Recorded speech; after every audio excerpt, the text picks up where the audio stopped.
Et ben,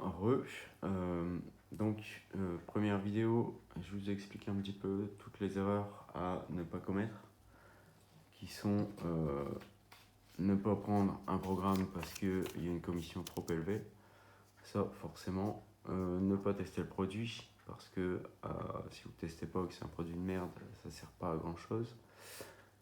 Ignorer la pertinence du produit avec la niche. Si vous avez des lecteurs qui ne sont pas intéressés par le produit, ça ne sert à rien d'en faire la publicité. Vous allez perdre en crédibilité, c'est clair et net. Surveiller la réputation du produit et du vendeur. Ne pas... L'erreur aussi de sous-estimer le support client. S'il y a un bon support client, vous pouvez être sûr que vous allez toucher les commissions, il n'y a pas de problème pour ça. Et enfin, dernière erreur, c'était de négliger la concurrence. S'il y en a trop, vous n'allez pas forcément réussir à faire votre place et ça peut être beaucoup plus compliqué.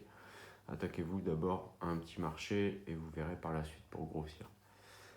Maintenant, il y a 2-3 petits trucs que j'aimerais partager avec vous pour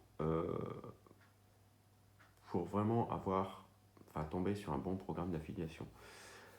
Il y a une chose, pour moi c'est la première, mais c'est un réflexe de développeur en fait, c'est d'aller voir comment est gérer le système de tracking de vos liens. Parce qu'un programme d'affiliation, on va vous donner... alors soit on vous donne un lien personnalisé, donc qui est composé de chiffres ou de votre adresse mail, peu importe. Soit dans un formulaire, on va demander au prospect ou au futur client l'adresse mail de son parrain ou le code de son parrain, etc. etc. Ce qu'il faut surveiller là-dedans, c'est une fois que je partage mon lien, qu'est-ce qui se passe? Qu'est-ce qui se passe si l'iPhone a décidé de m'emmerder aujourd'hui? C'est pas très grave, on va faire avec. Donc j'en étais où? J'en étais à qu'est-ce qui se passe quand je partage mon lien? Ce qu'il faut aller voir, c'est comment le système de tracking est géré. Est-ce que quand vous envoyez votre lien à un ami, si je l'envoie à Franck arrive sur le site web, très logiquement, il y a ce qu'on appelle un cookie qui va se déposer sur son navigateur. C'est une sorte de, on va dire une étiquette en fait, une étiquette qui se met sur son navigateur en identifiant le site sur lequel il est, et ça va identifier quelques données, dont son identifiant d'affilié, et ça va définir, le cookie prend un nom, une valeur et une date de péremption. Donc un cookie d'affiliation par exemple, il peut avoir comme nom AF, par exemple, A2F pour affilié. Comme valeur, il va avoir Franck 689, par exemple, qui serait l'identifiant de Franck. Et par exemple, la date de péremption à J+7. Et là, le problème, c'est que pendant 7 jours, si Franck commande, moi je vais toucher ma commission. En revanche, s'il commande à J+8, le cookie aura disparu de son navigateur, il sera automatiquement supprimé. C'est un petit peu le principe des cookies. Et le fait qu'il soit supprimé, je ne vais plus toucher ma commission. C'est un petit peu le gros problème. Si je prends un exemple, je crois que c'est Amazon qui fait, par exemple, 30 jours de tracking. Si j'envoie quelqu'un sur Amazon pour un bouquin que j'ai repéré, qui est sympa, j'ai fait mon lien d'affiliation, si dans les 30 jours, la personne commande, je vais avoir ma commission. Si elle ne commande pas, si elle commande à J+31, je loupe ma commission. Donc ça, c'est à surveiller. Alors pour surveiller ça, c'est assez facile. Je vous prends l'exemple de Chrome comme navigateur, mais ça marche sur tous les autres navigateurs. Vous testez votre lien, vous vous rendez sur le site de l'affilieur avec votre lien personnalisé. Vous allez faire un clic droit et sur Chrome, c'est ouvrir la console développeur ou un truc comme ça, ou inspecter. Inspecter, et vous allez aller dans l'onglet application. Et dans l'application, là, vous allez voir local storage, il y a vraiment pas mal de choses. Vous allez découvrir tout un univers.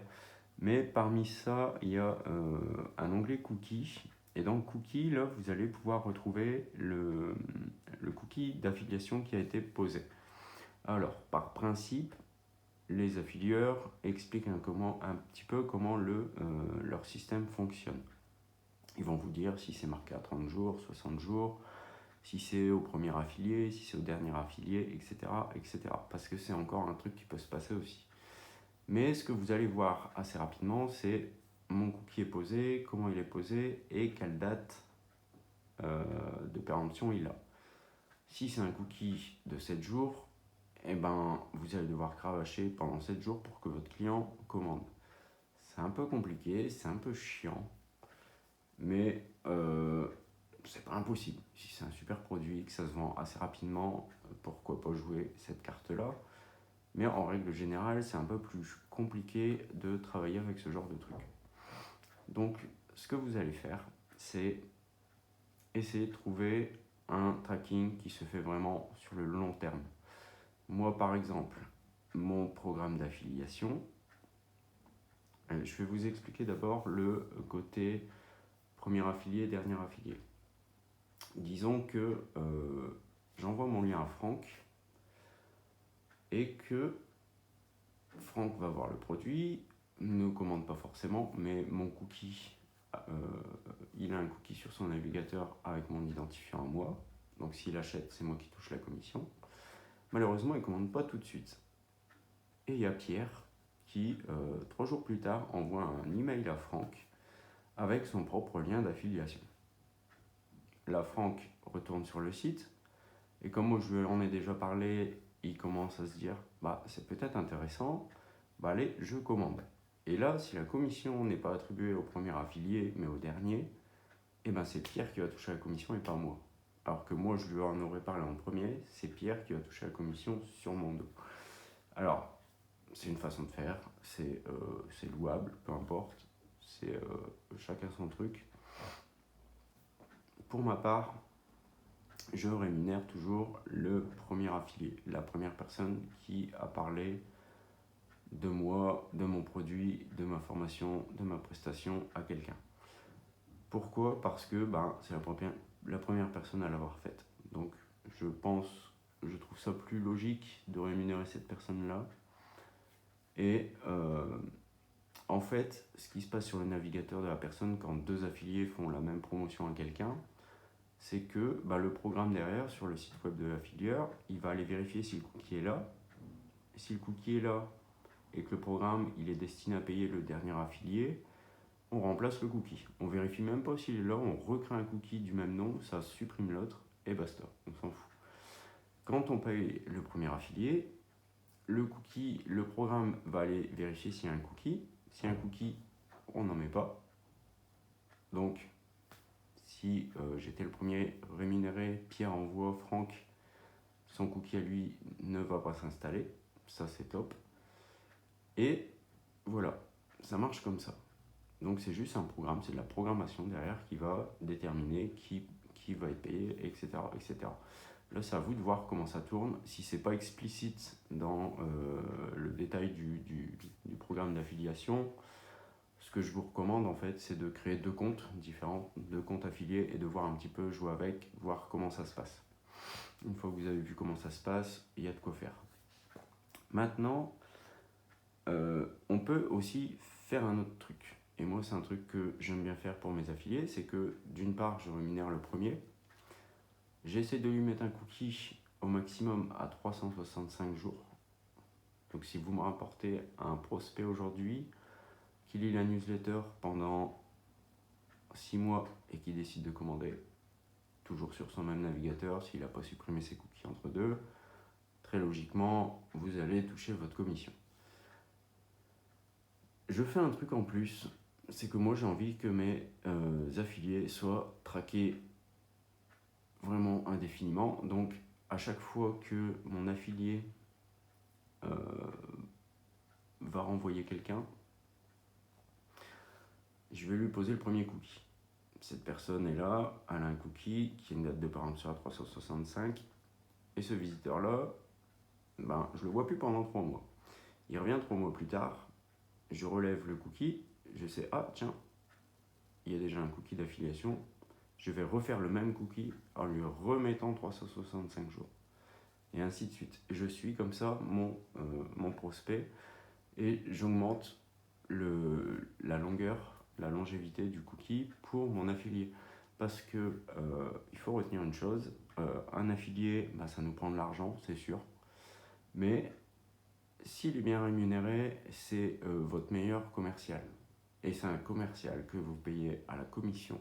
Vous n'avez pas de fixe à lui filer, vous le payez à la commission. Donc si vous faites un bon programme, donnez au moins 20% de commission. Moi, généralement, je suis à 50% de commission parce que ça ne me dérange pas de donner la moitié de mon revenu à quelqu'un qui bosse. Je sais qu'il va m'apporter beaucoup plus de monde. Donc, après, j'ai cette réflexion-là que si j'ai un affilié qui me rapporte tout le monde, on partage les revenus à deux, 50%, on est OK. Mais à partir du moment où j'en ai deux qui bossent, le gagnant, c'est moi quand même. Parce que je vais avoir deux gars qui vont m'apporter tout mon CA. Et eux vont chacun toucher 50% de leur côté, mais ce sera jamais autant que moi. Donc c'est une logique à avoir. Faut pas avoir peur de donner de la commission, c'est pas gênant. Je préfère jouer à ça que de payer un SMIC à un commercial qui va faire du phoning, ou etc., etc. C'est pas forcément le plus important. Donc le système de tracking à surveiller vraiment parce que ça peut vous jouer des tours. Vous pourriez faire la promotion d'un produit et vous rendre compte qu'en fait, au bout de 7 jours, votre cookie est supprimé et ça ne sert plus vraiment à grand chose. Un autre truc qu'il faut surveiller, parce que je suis le premier coupable, c'est le paiement des commissions. J'ai des affiliés qui vont sûrement mettre des commentaires dans ma vidéo, mais je suis, je ne vais pas dire mauvais payeur, il y a des moments où j'y arrive pas. Mais comme je file pas mal de commissions, il faut réussir à sortir le cash à chaque fois. Et comme je suis dans une période un peu creuse, c'est compliqué. Donc on me réclame, ça me fait un peu chier, mais c'est tout, c'est comme ça. Et je sais que les gens me connaissent et que j'ai ça en tête. De toute façon, on sait que sur les papiers, il n'y a pas de problème avec ça. Le tout, c'est que ça traîne et je peux comprendre que parfois ça emmerde le monde. J'ai eu le tour à proposer une prestation, une formation en tant qu'affilié, d'avoir fait vraiment un très gros chiffre d'affaires et d'avoir attendu pendant plus d'1 an pour avoir mes commissions. C'est plutôt chiant parce qu'on se dit, tiens, j'ai fait tout mon boulot, j'ai gagné autant, mais je le touche quand? Et ça, c'est embêtant parce que des fois, on a besoin de cash assez vite.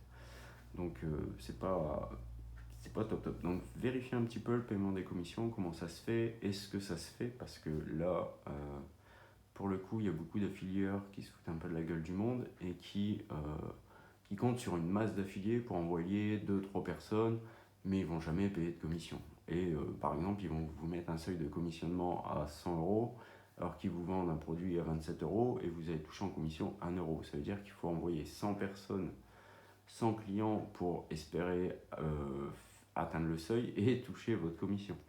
À ce moment-là, ça peut devenir plutôt compliqué, surtout si on débute, et ça peut devenir très long. Donc ça, c'est vraiment à surveiller. Moi, perso, je fais pas de distinction, en fait. À partir du moment où il y a une commission à payer, je paye la com et puis c'est tout, que ce soit 1 euro ou 5000, c'est pas le souci. Le tout, c'est de pouvoir sortir le cash, donc ça, c'est encore un autre débat. Donc, surveillez bien ça, surveillez que les affiliés soient payés, parce que si vous le lancez dans un truc et que vous touchez jamais rien, ça sert pas à grand chose. Une dernière astuce que je vais vous filer, c'est l'achat de liens. Alors ça, c'est un truc que j'ai testé il y a quelques temps pour une autre astuce que j'avais à côté, mais ça, je vais pas vous la donner tout de suite. J'ai acheté des liens, j'avais un site sur une thématique, on va dire la pêche par exemple, et j'avais trouvé un super programme d'affiliation qui payait bien, qui avait tous les critères d'un bon programme.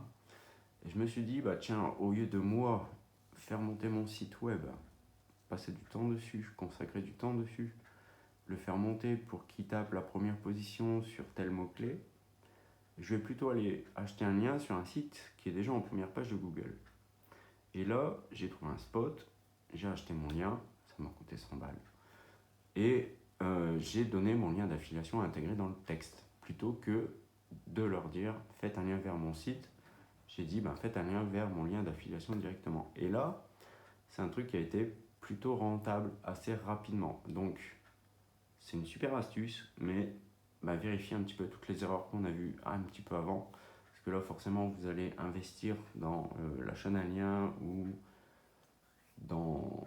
Enfin oui, de toute façon, je parle d'achat de liens parce qu'aujourd'hui, le référencement naturel, c'est bien, mais il y en a qui vont beaucoup plus vite, donc autant suivre la vague. Si vous achetez un lien, vous investissez, donc vérifiez un petit peu toutes les erreurs qu'on peut faire avant vraiment d'investir quelque chose dans un programme d'affiliation. Donc ça, c'était les 3 trucs à surveiller. Donc retenez bien le tracking, le paiement des coms, forcément, et essayez l'achat de liens. Vous allez voir, ça peut être assez sympa. Maintenant, pour ce qui est de l'achat de liens, j'ai un guide que vous pouvez télécharger dans la description ou dans le numéro 3 du Tipeee. Alors, enfin, je parle du guide, mais c'est pas le guide, c'est le Tipeee, c'est mon petit bulletin trimestriel. Dans le Tipeee, dans le numéro 3 par exemple, on fait tout un process sur comment devenir, je ne vais pas dire expert parce que ce serait un peu vantard, mais comment devenir bon en achat de liens, comment comprendre la dynamique du truc, comment repérer un bon spot, comment acheter un bon lien, qu'est-ce qu'on doit mettre comme encre, et etc., etc. Quelles sont les métriques à relever pour vraiment faire une bonne affaire. Ça, vous verrez ça dans le Tipeee. Et après, j'ai une autre astuce aussi en affiliation. Ça, c'est un truc que j'aurais voulu découvrir il y a des années parce que ça n'existait pas du tout. Et c'est un petit bug. C'est un petit bug de Google. Enfin, de Google. C'est pas Google. Google a imposé une nouvelle règle. Et cette nouvelle règle de Google, certains affilieurs ne l'ont pas respectée, n'ont pas utilisé cette règle. Donc, ils ont oublié un truc plutôt important qui vous permet presque... Continue sur les coupures, je vais lui faire la peau après la vidéo. Oui, donc je vous disais, Google a mis en place quelque chose. Des webmasters, des affilieurs n'ont pas pris en compte cette nouvelle règle qui date pourtant de plus de 10 ans maintenant. Et ça peut être sympa parce qu'on tombe encore sur des trucs vraiment très très très intéressants. Et si vous vous abonnez au Tipeee, vous verrez. Mais déjà, lisez la newsletter. J'en parle de toute façon du Tipeee. C'est mon produit principal pour l'instant. Et vous pourriez découvrir un truc plutôt sympa. En revanche, faites assez vite parce que c'est le numéro 2. Et comme c'est un trimestriel, dans 3 mois, il n'y aura plus que le 3 de disponible. Les autres numéros, les anciens, seront plus disponibles. Donc il y aura peut-être quelque chose par la suite, mais d'ici 1 an ou 2. Donc il y a le temps de voir venir. Allez, téléchargez déjà le petit guide qui est dans la description. Vous êtes dans la newsletter, on va pouvoir échanger ensemble, il n'y a pas de souci là-dessus. Passez une belle journée.